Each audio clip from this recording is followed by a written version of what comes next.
না, আজকে আমরা নতুন গল্প শুনবো। আজকে আমরা শুনবো বর্গ রাজা ও ত্রিভুজ রানী। কি শুনবো?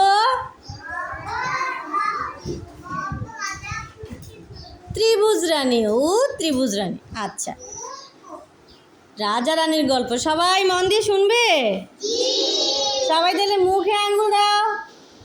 কথা বলা যাবে না। গল্প শোনার সময় কি কথা বলা যায়? জি না। ঠিক আছে, আমি শুরু করি।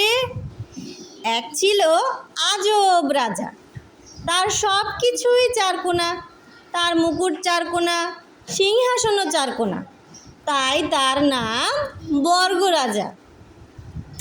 বর্গ রাজার ছিল এক রানী, তার সব কিছুই তিনকোনা, তার মুকুট, অলংকার আর চেয়ারও তিনকোনা, তাই রানীর নাম ত্রিভুজ রানী।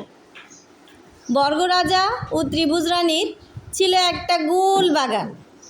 বাগানের সব কিছুই গোল, পুকুর, মাছ, ফল, গাছ, পাখি, আরও কত কি, সবই গোল।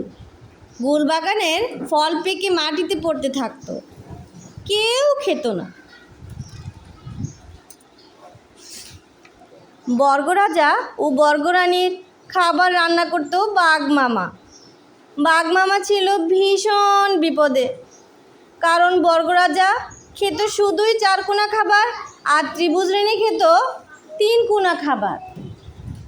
রাজা আর রানী বাঘ মামা রান্না খেয়ে খুশি ছিল না, তারা অন্যরকম খাবার খেতে চাইতো। তবে তা হতে হবে চারকোনা এবং তিনকোনা। বিপদ বুঝে বাঘ মামা জঙ্গলে পালিয়ে গেল। বর্গ রাজা আর বর্গ রানী পড়ল মহা বিপদে। হঠাৎ একদিন বাঘ মামা একটা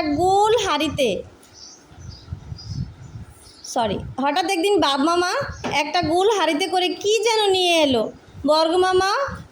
বর্গ রাজা ও বর্গ রানীর তখন অনেক খিদে পেয়েছে। হাঁড়িতে ছিল রসগোল্লা। রসগোল্লা চিনো? রসগোল্লা খেতে কেমন? মিষ্টি না? মিষ্টি মিষ্টি, তাই না? বর্গ রাজা ও ত্রিভুজ রানীর চোখ বন্ধ করে একের পর এক রসগোল্লা খেতে লাগলো।